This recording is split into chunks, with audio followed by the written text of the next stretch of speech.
오늘 말씀 제목은 벽에 적힌 글씨입니다. 각 나라의 오랜 역사와 문화를 공부를 하다 보면 사람의 생각과 지식으로 이해하지 못하는 것들이 있습니다. 특히 문화재 같은 오랜 역사, 유물을 보게 되면 저것이 과연 사람이 만든 것인가 할 정도로 아주 정교하고요, 아주 멋있고 예쁘게 보입니다. 말씀을 준비하면서 이집트의 루소르 이집트라는 작품을 보게 되었습니다. 이 작품은 벽에 글씨를 새긴 작품입니다. 또한 글씨뿐만 아니라 멋진 그림까지 새겨져 있습니다. 그 모습을 보고 과연 저것이 정말로 사람이 만든 것일까 라고 할 정도로 신기하였습니다.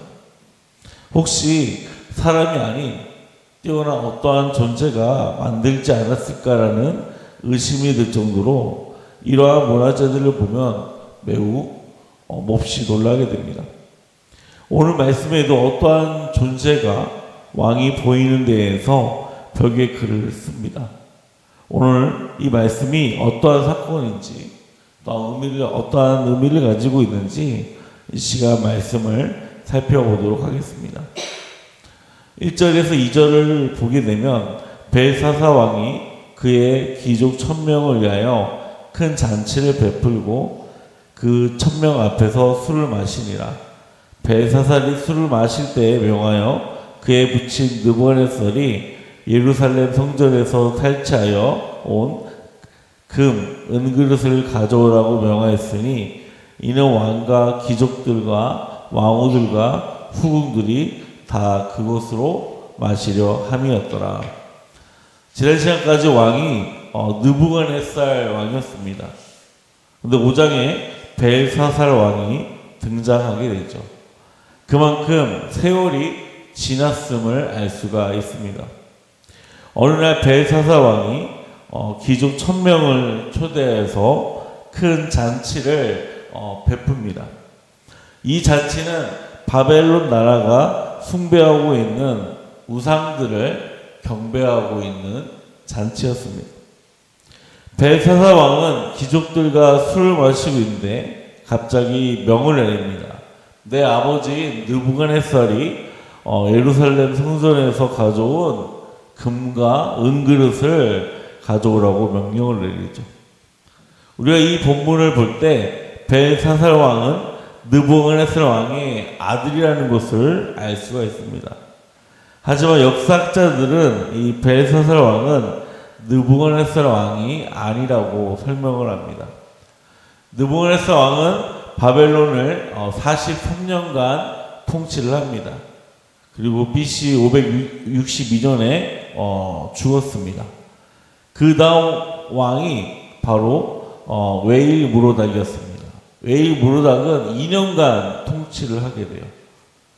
그리고 그 다음에 네르갈살 레세를 통해서 죽게 됩니다. 또 이 사람은 또 4년간 통치를 하게 되죠. 그 다음 라바시 마르두기라는 사람에게 또 처형을 당하게 됩니다. 그 역시도 2달 동안만 이 바벨론을 통치하게 됩니다. 그리고 그를 죽인 사람이 바벨론의 마지막 왕 나보니두스가 왕이 됩니다. 그의 왕의 지위는 약 17년 동안 바벨론을 통치를 합니다. 그는 7년 동안 직접 바벨론을 통치하게 되고요. 그 이후에는 그의 아들을 나라에게 맡겨서 섭정하도록 하고 자신은 오늘날 사우디아라비아에 있는 테이마라는 곳에서 여정을 보내고 생을 마감하게 됩니다. 그 섭정한 아들이 오늘 본문에 나오는 벨사살 왕입니다. 그러므로 느부갓네살 왕의 아들이 아니라 느부갓네살의 후예로 보는 것이 맞습니다. 오히려 아버지가 아닌 선조나 조상으로 표현되어야 했어야 했습니다. 이 벨사살 왕이 느부갓네살이 가져온 금잔과 은잔을 가져오게 하는 이유는 자신과 그리고 모여있는 귀족들 그리고 왕비와 후궁들과 함께 그 잔으로 술을 마시기 위해서였습니다. 그런데 그 금잔과 은잔은 어떠한 그릇이었을까요? 3절을 보니까 이에 예루살렘에 하나님의 전 성소 중에서 설치하여 온 금 그릇을 가져오매 왕이 그 귀족들과 왕후들과 후궁들과 더불어 그것을 마시더라.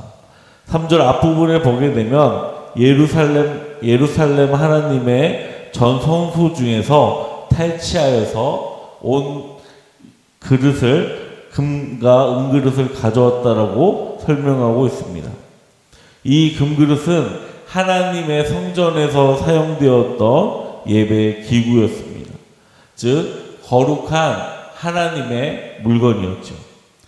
그런데 벨사살 왕이 자신의 아내들과 귀족들과 함께 이 거룩한 잔에 술을 마시려고 했습니다.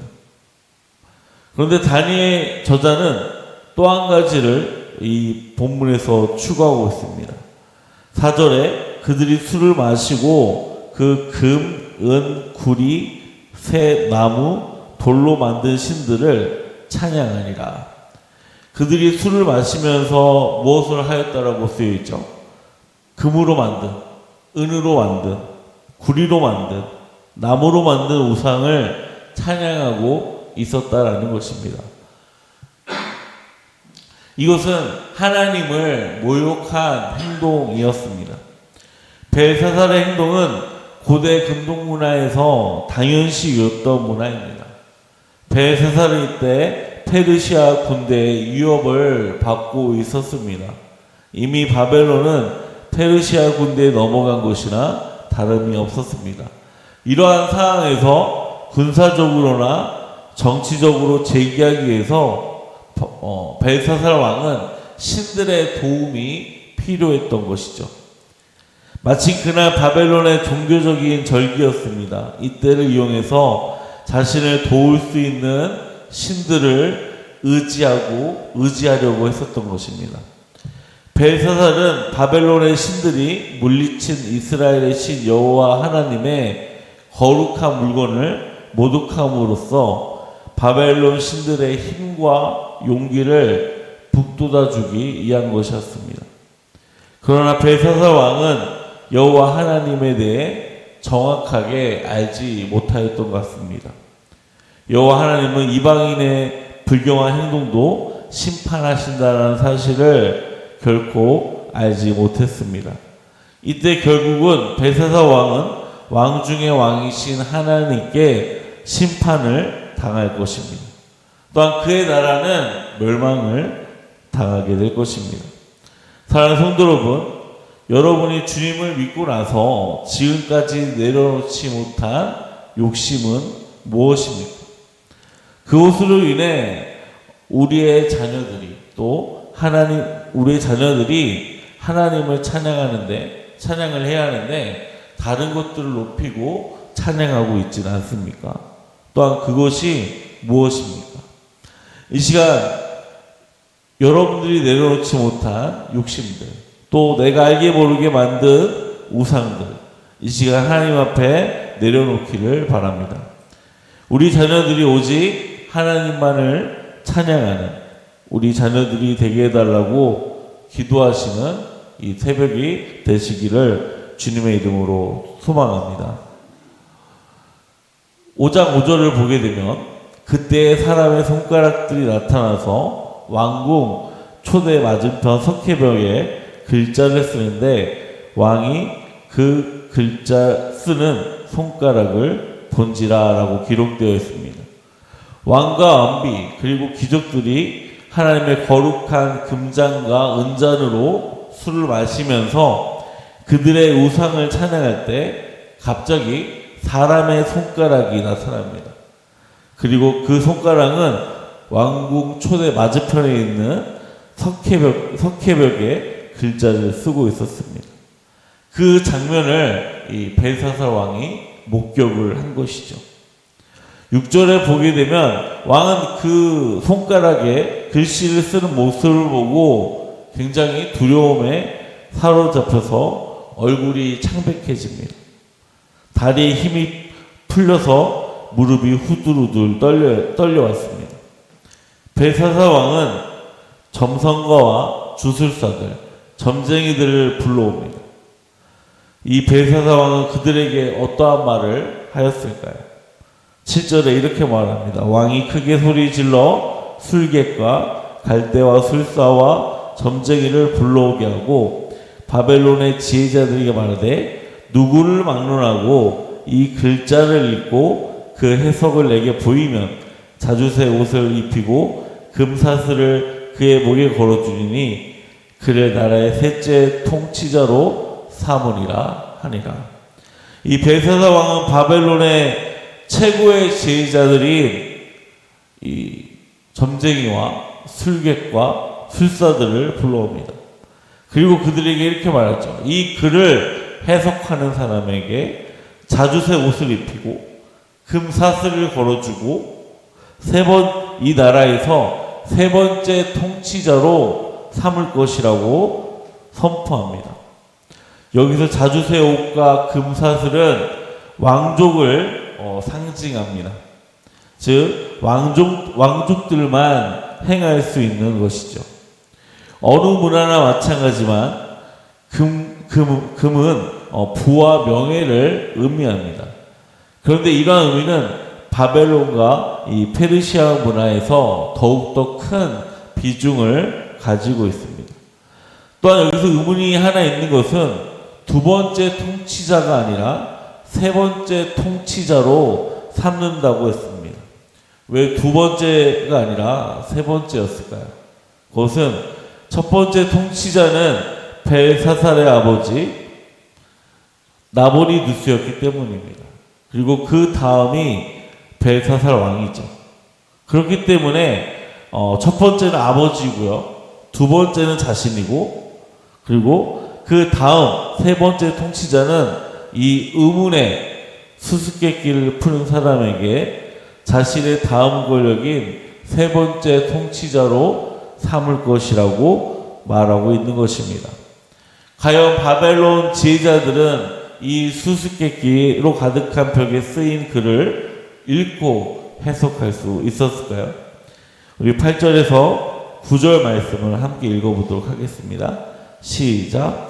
그때 왕의 지혜자가 다 들어왔으나 능히 그 글자를 읽지 못하며 그 해석을 왕께 알려주지 못하는지라.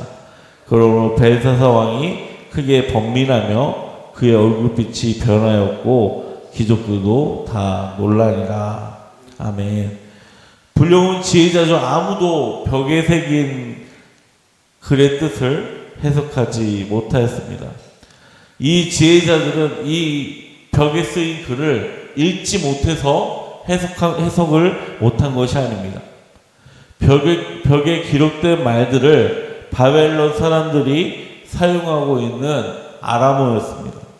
하지만 그들은 그 글을 읽을 수 있었지만 무슨 뜻인지는 아무도 알지 못하였습니다. 바벨론에 내놓을 만한 인재들, 지혜자들이 총동원되었지만 벽에 새겨진 글의 의미를 해석하지 못했습니다. 그래서 그곳에 있었던 모든 사람들이 더 큰 두려움에 떨고 있었습니다. 이 문제를 풀 수 있는 것은 오직 하나님 한 분밖에 없습니다. 또한 우리를 구원해 주신 예수 그리스도밖에 없습니다.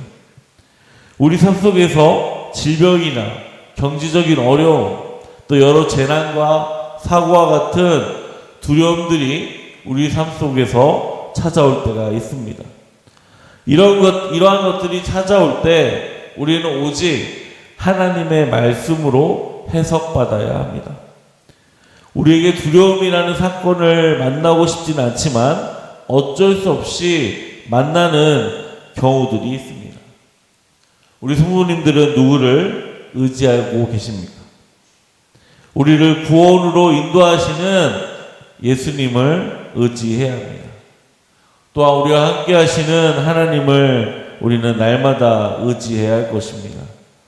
주님을 의지하는 저와 우리 성도님들이 되시기를 주님의 이름으로 축원합니다. 10절에서 12절 말씀을 살펴보면요. 벨사살 왕이 두려워하고 있을 때 그의 어머니가 등장을 합니다. 그는 느부갓네살 시대에 신들의 지혜와 같은 지혜와 명철을 보여준 사람이 있다라고 말합니다. 또한 그 사람은 지금 여기 모여있는 마술사나 점성가, 주술가, 점쟁이들의 우두머리로 세웠다라고 말합니다. 그녀는 벨사살 왕에게 다니엘을 추천합니다. 그 말을 들은 벨사살 왕은 벨드사살이라고 불리는 다니엘을 부르게 되죠. 다니엘이 왕 앞에 부름을 받고 나오게 됩니다. 이때 다니엘의 나이는 80세였습니다. 다니엘은 비록 노인이 되었지만 여전히 마음이 민첩하다라는 평가를 받았습니다. 크게 번민하던 벨사살 왕은 다니엘에 관한 보고를 받고 유다 포로 출신인 다니엘에게 저 의문의 수수께끼의 글자를 부탁을 합니다. 16절에 내가 내게 대하여 들은즉 너는 해석을 잘하고 의문을 푼다 하도다. 그런즉 이제 내가 이 글을 읽고 그 해석을 내게 알려주면 내게 자주색 옷을 입히고 금사슬을 내 목에 걸어 주어 너를 나라의 셋째 통치자로 삼으리라 하니. 다니엘은요 하나님의 영이 충만한 사람입니다. 오늘 해야 할 일을 미루지 않은 사람이었습니다. 세상 욕심을 빨리 포기하는 자가 현명한 사람이었습니다. 또한 민첩한 사람이었습니다. 하나님은 이 민첩한 사람에게 지식과 총명을 주어 그 사명들을 감당하게 하십니다. 우리는 다니엘처럼 총명하고 민첩하기 위해서 오늘 일을 미루지 말아야 합니다. 그리고 세상 욕심을 버려야 합니다. 또한 민첩하게 주님의 일에 집중해야 합니다. 사랑하는 성도 여러분, 다니엘같이 총명하고 민첩한 사람이 되시기를 주님의 이름으로 축복합니다. 그러면 하나님께서 우리에게 어떠한 일을 맡기시고 또한 기뻐하실 거라고 믿습니다. 함께 기도하도록 하겠습니다.